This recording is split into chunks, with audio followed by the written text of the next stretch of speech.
всем мире все более актуальным становится вопрос производства и потребления экологически чистой сельскохозяйственной продукции. Нужно, наконец, всем нам оглянуться и объективно оценить те огромные перспективы многопрофильной хозяйственной деятельности, которыми мы, народ Южной Осетии, располагаем. Основная мысль и суть темы данной передачи в том, что нужно без промедления основательно заняться своим местным производством экологически чистой продукции. Государство, которое не прикладывает все усилия, не стремится к налаживанию собственной сельскохозяйственной продукции растениеводства и животноводства, развитию и становлению своей перерабатывающей отрасли, никогда не сможет быть экономически независимым государством. Дорогие телезрители, представляю для вашего внимания беседу с нашим соотечественником Битиевым Батрацем. Батрац Давидович, скажите, пожалуйста, ваше мнение, какое значение в жизни государства, в жизни любого народа имеет местная экологически чистая продукция? Что значит экологически чистые продукты? Это здоровье населения. Растения должны иметь право выбора, и этот выбор они сами делают в природе. И природа так устроена, что растение все получает. А когда мы вносим химию, мы лишаем растения права выбора, мы получаем больные растения, через больные растения мы получаем болезни сами себе. Да. Болезни метаболического синдрома. Вот и все. А зная природные законы, мы получаем очень приличный урожай, который не получает никакой химик. Убивая почвенную микрофлору, мы прекращаем почвообразование, как я до этого говорил, что почва – это органоминеральная связь, структурированная почвенными организмами. То есть этот механизм прекращается, органика высушивается, выветривается, и остается материнская порода, или песок, или глина, или то, что мы видим во всех пустынях. Есть железный закон экологии, и один из законов гласит, что природа знает лучше. Человек никогда не будет знать лучше природы. Вот минеральное удобрение вроде повышает урожай, так? Но зато структуру почвы постепенно разрушает, да. Не восстанавливает. Не восстанавливает. А вот ваш препарат, о котором вы говорите, микробиологический, вот, да. органик, он как бы восстанавливает. Он восстанавливает почву, да. Он, значит, все эти поживные остатки, которые там, органика, что в почву попадают, это все запускается в процессе гумификации. И образуется слой гумуса. Вот почва насыщается гумусом. Когда, значит, в почве гумус содержится где-то от 8 до 12%, тогда получается наибольший прирост урожая. Вот. Гумус – это лучшее удобрение. Нет лучшего удобрения, никакие минеральные удобрения, ничего не сравнится с гумусом. Абсолютно.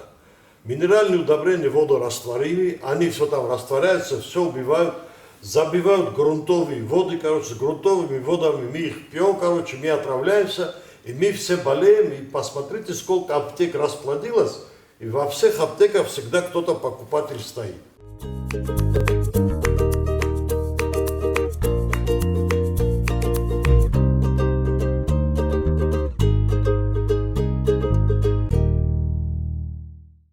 Буклет нашей компании. Вот. Здесь, значит, есть, вводная научная часть. Это результаты испытаний у нас. Вот. И в конце есть наш сайт. И когда вы заходите на наш сайт marvelorganics.com, там все написано, там есть телефоны, туда-сюда. Вы звоните, заказывайте, сколько вам надо раствора, Ну, мы до сих пор давали некоторым, я вот в Южную Осетию дал, Иронсану, значит, там дал, где-то 400 литров, и ребятам из Приса тоже дал 400 литров. Это на испытание, И у меня главным акционером и главным компаньоном является Дзгоев Дмитрий Валерьевич, который является председателем Союза промышленников Северной Осетии. Вот, и хозяином большой компании Ир-Агро, которая производит 15% селекционных семян, кукурузы, сои, но она еще и производит пшеницу. Сандухадзе величайший ученый, селекционер. Я с ним дружу. Да. Вот. Я когда ему показал результаты испытаний, значит, его пшеницы, яровая пшеница 40, московская 40, вот. Вот. Это его, за что его наградили, там премии дали государственные и все прочее. Вот. И прирост был здесь у нас где-то 48% урожайности. О, и мне Баграт Исмаилович говорит: Батраз, я хочу свои ордена тебе подарить. Я говорю, мне ордена не нужны. Я говорю, мы поставили просто вишенку на ваш большой грандиозный труд. Все зависит от того, какая почва. Да. Да, как почва истощена, не истощена, значит... Надо если... исследование почвы. Да, провести. ну, в среднем на гектар надо одноразово 10 литров. 1200 рублей стоит 10 литров. 1200. Да, вот в год надо максимум, короче, 2, 3, 4 раза.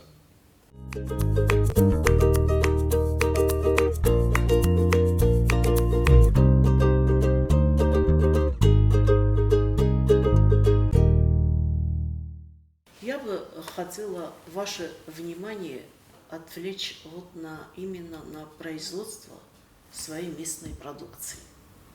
В чем ее плюс для экономики, для народного хозяйства?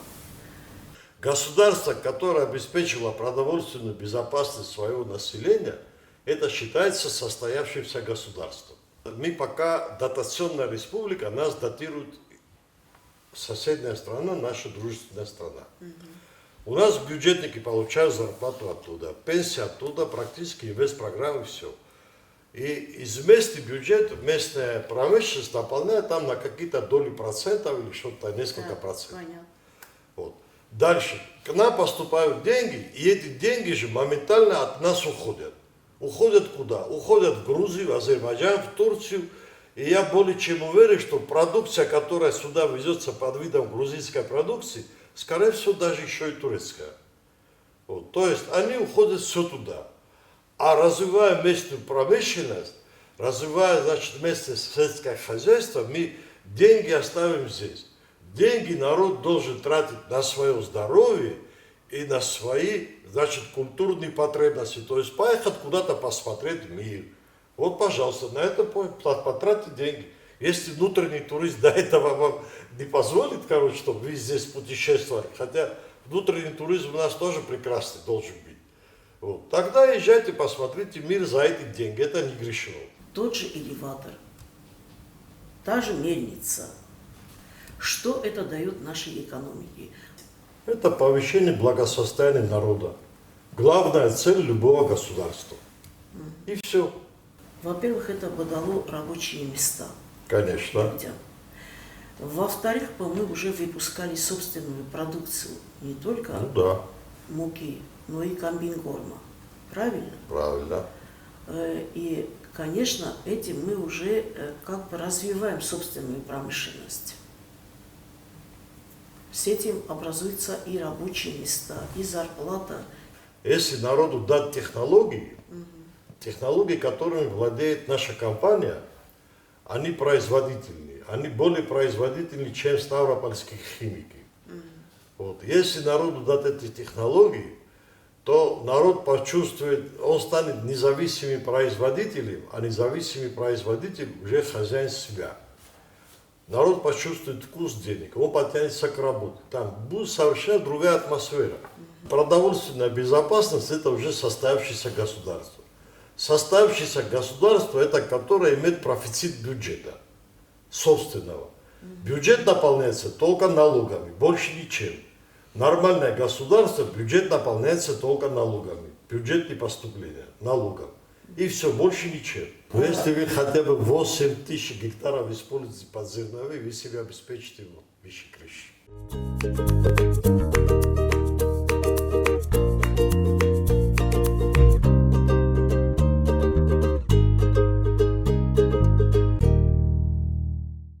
У нас это мукопотребляющая страна, мы хабижетав, эти всякие прочие туда-сюда. Да, это наш Без этого мы не национальный живем. приоритет и Да. в кухне, да, палестинской Да, национальной. поэтому нужно ставить, сейчас есть современные мельницы австрийские, это швейцарский, любые, короче говоря. Они очень великолепно выпускают, причем свежемолотая мука, короче, она же ничего не потеряла, короче, она вот, ты ее смолол и сразу пустил в дело, короче, она вот такой швей получается, и наши хабижи и все прочее. Если мы будем развивать собственное зернопроизводство, то нужен элеватор. Значит, элеватор это дополнительное производство комбикормов и все прочего. Но еще элеватор имеет то преимущество, что в России не хватает элеваторных мощностей. Так. Вот. И часть зерна вот свежего, да, оно остается на токах. Причем очень большим потребителем зерна в России являются закавказские страны. Это Грузия, Армения и Азербайджан. Ну и дальше. Если у нас будет здесь элеватор, то в зимний период, да, вот наш элеватор становится транспортно, логистически более доступным, ну, где-то в 2-3 раза дешевле, чем возить зерно по Крестовому перевалу и все так далее. Был художник Виталий Гаврилович Цхауревов, заслуженный художник, он все там, он умер. Его сын работает, он постоянно строит элеваторы по России, он и сейчас директор элеватора. Его сын? Да? Его сын? Его сын, его зовут Инал Витальевич. Попросите его, он вам такой элеватор любой подберет, любой построит. Значит, начиная от Георгиевска, Курск и так далее, везде он строит элеваторы. И сейчас он под Курском работает директором элеватора.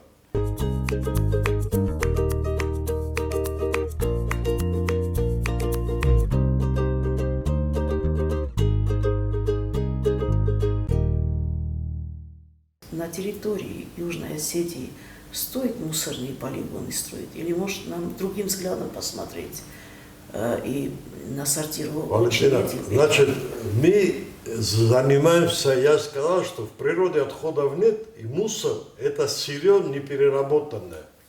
Если вы закапываете мусор, тогда закопайте другое сырье тоже. Значит, мусор в основном состоит из металла, вторсырье, пластик вторсырье, стекло вторсырье, они все востребованы. Если у вас их не хватает по количеству, тогда копите, они не воняют, не разлагаются, ничего. Все, надо складировать, а потом, когда их будет большое количество, то, я вас уверяю, армяне приедут, они очень любят собирать, короче, вторсырье и заберут. А остается органика, которая гниет, которая воняет, которая, да, свалочный фильтрат, короче, и которая всем стоит поперек горла. Вот. Но это перерабатывается почвенными микроорганизмами обратно в почву. Это природные процессы. И мы это умеем делать. Мы можем показать, как это делается, и абсолютно никаких отходов не будет. Отходов не должно быть. Посредством вашего препарата? Да. Посредством препаратов наших технологий. С применением наших препаратов, да. Да. Потому что получать мусор это просто неправильно жизнедеятельность человека. Это пока еще не умение жить правильно. Вот в условиях Южной Осетии можно вот как бы мусоросортировочную эту сделать? Вот, конечно можно. Что там что-то делать-то? Значит, просто схематически объясняю. Мусор собирается, как сейчас собирается, чтобы не нагружать народ там раздельный сбор. Конечно, идеально, когда раздельно собирают. Но это трудно. Вот. И все, сортируется вторсырье, остается гниющая органика. Она идет на шредер, измельчается, перемешивается с малоплодородной землей, обрабатывается бактерией, и оно через некоторое время, буквально там в считанные дни, превращается в хороший плодородный почву, который дефицит везде, даже на черноземных местностях.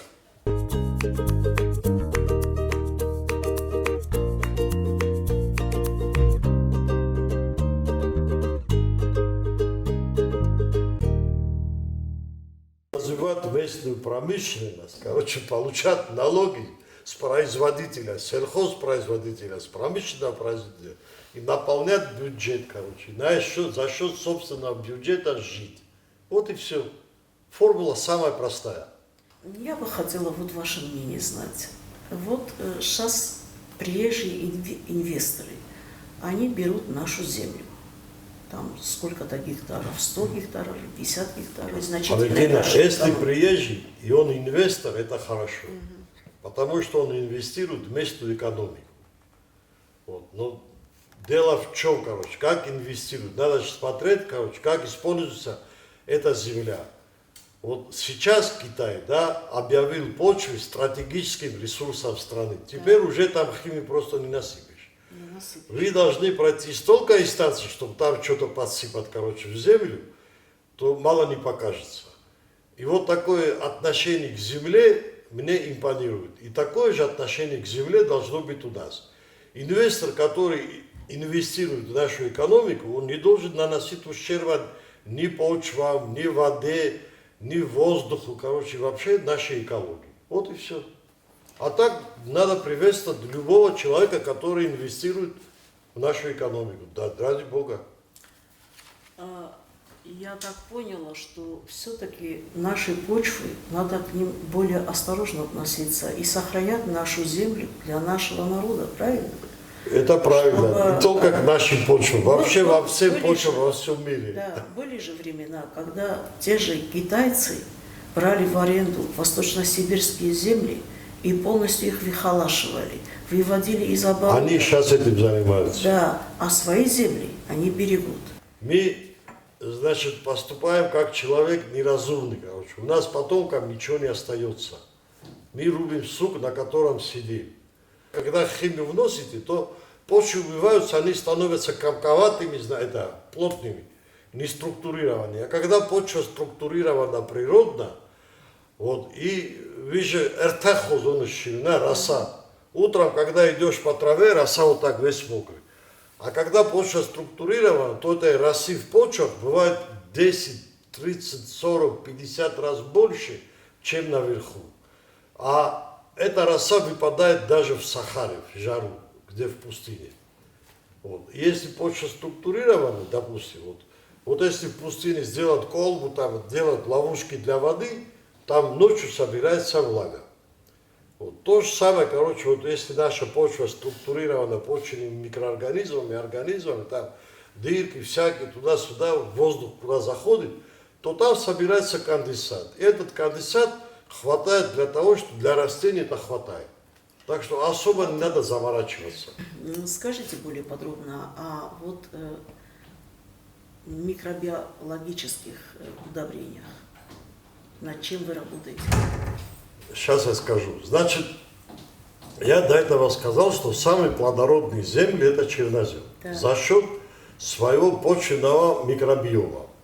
Вот мы научились эту микробиоту получать в жидком виде. Потому что в природе все, вот основа вода. Вот мы состоим до 80-90% из воды. Огурец из воды, дерево из воды, небольшая часть там, значит, какие-то минералы, и все, короче, такие. Вот. Поэтому это технологически очень удобно, значит, мы в жидком растворе, и эти микроорганизмы, которые они у нас имеются в растворе, там имеется полное сообщество черноземообразующих микроорганизмов. Это очень важно. Полное сообщество черноземообразующих микроорганизмов. Этот раствор стабилен, и растения его любят очень. И результаты у нас потрясающие. Китай попал в капкан минеральных удобрений.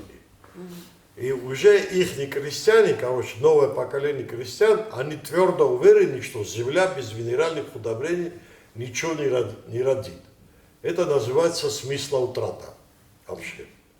И я им показал, хотя вот эта провинция Шандун, это житница Китая, и когда меня туда привезли, они меня угощают своими огурцами, они говорят, наши самые знаменитые огурцы. Я говорю, я такие не кушаю.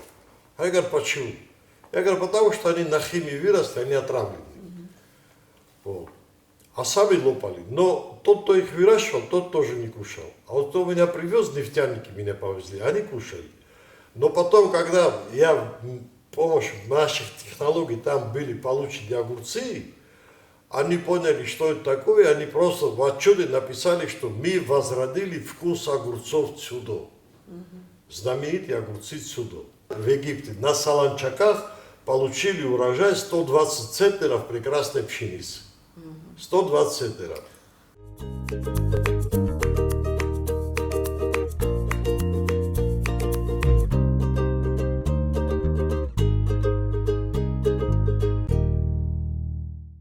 свое всегда выгоднее, чем чужое. Потому что свое вы можете продать, а чужое надо покупать. Да. Ну, в лучшем случае потом можете перепродать. А свое это всегда выгоднее. Вот, Теперь ценовая политика. Можно. Свое вы качество контролируете. Чужое вы еще не знаете, как оно выращено. На минеральных удобрениях, что выращены, это плохие продукты питания, я вас уверяю. Я это знаю, это всем покажу и докажу. Вот, потому что это опять же ведет к болезням метаболического синдрома, болезни обмена веществ. У нас хороший климат. Мы можем выращивать до 80 центнеров зерна спокойно, а может и больше.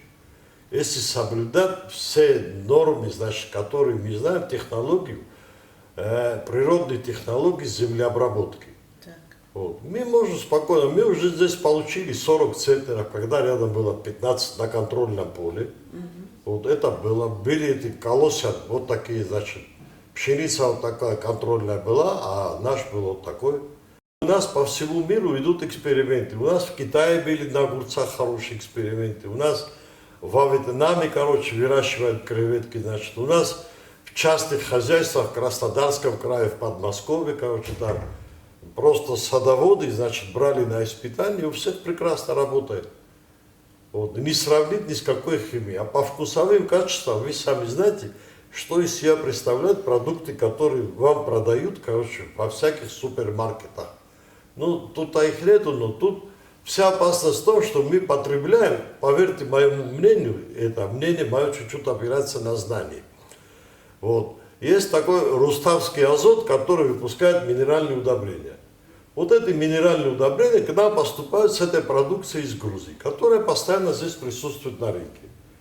Вот. Так что можете просто купить минеральные удобрения, насыпать их в тарелку, дать им, короче, запах помидора и кушайте вместо этих помидоров. Тут хотя бы будет дешевле.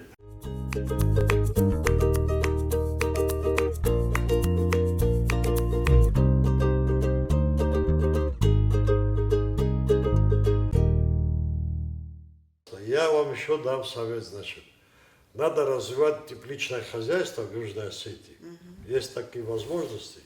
И надо выращивать хорошие экологические продукции. Помидоры, это все из зелени. Это мы все можем здесь сделать. Чтобы на экспорт тоже мы можем. И на экспорт тоже. И вы знаете, какой экспорт будет? Будут приезжать за премиум продуктами. Как вот за чесельским сыром приезжают. Во-вторых, значит, у нас есть вот две дороги, которые являются визитными карточками Южной Осетии. Значит, дорога, которая идет во Владикавказе, которая идет в сторону Квайса. Так. Вот. И если когда едешь по этой дороге, понастроили там всякие рестораны типа сквозняк, типа сорняк и все прочее. И нету архитектурного надзора. Нужен архитектурный надзор, чтобы страна была красивой.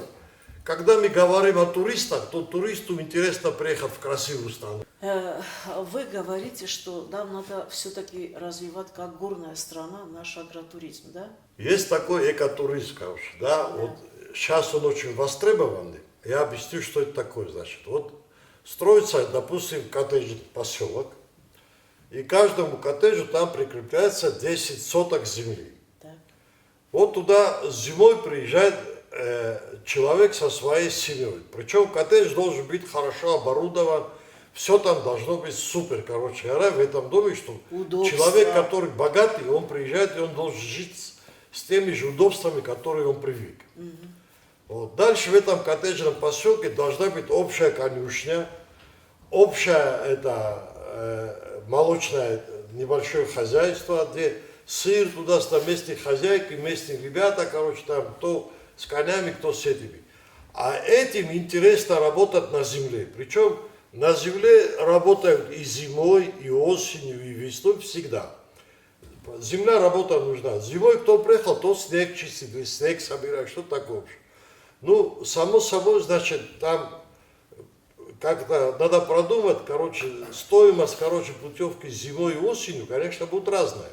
Потому что осенью кто приезжает, тот уже будет пользоваться плодами, выращенными предыдущими. Вот.